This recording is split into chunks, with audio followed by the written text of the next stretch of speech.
Our project was on the printing press. The printing press was the best invention in the 1800s. Our first example of why the printing press, our invention, was the best in the 1800s was because you can find out what's happening in the newspapers.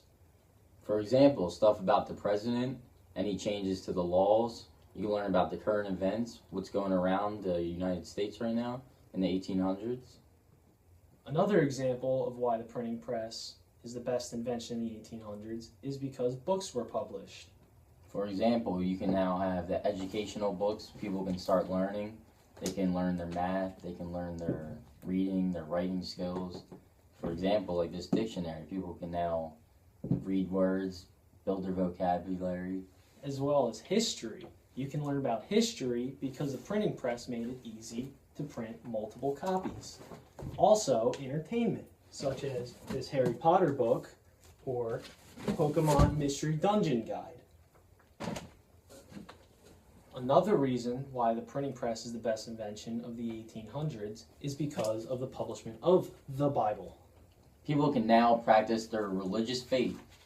They don't have to handwriting it anymore. No, they don't. Now people can read it all over, everywhere, because now we can print out thousands of copies. Thousands. Thousands. Finally and lastly, of why the printing press was the best invention in the 1800s was because mass production. Things could now be produced at multitudes of speed faster than they could before. Before, everything had to be handwritten. Now, you can print out copies and do many of it. like thousands of books. New Thousands. books. Everywhere. Thousands. Okay. Just kidding. JK. There's more.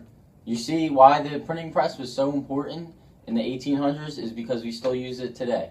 Why, Owen?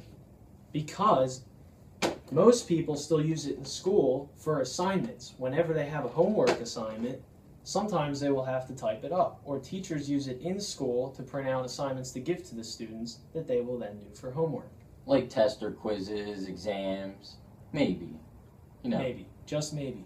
Maybe. What's happening in the newspapers. For example, you can learn stuff about the president. Something just came up. Just kidding. There's more. JK. That was terrible. Alright, read it. Okay, no. Just kidding. JK. There's more. There isn't more. Lost. There Alright, is you ready? more. This isn't even the Bible. Right, you just lied. JK. That was not the last thing. This baby. Yeah, just do that. JK. No, you said just kidding. Oh my God. Just kidding.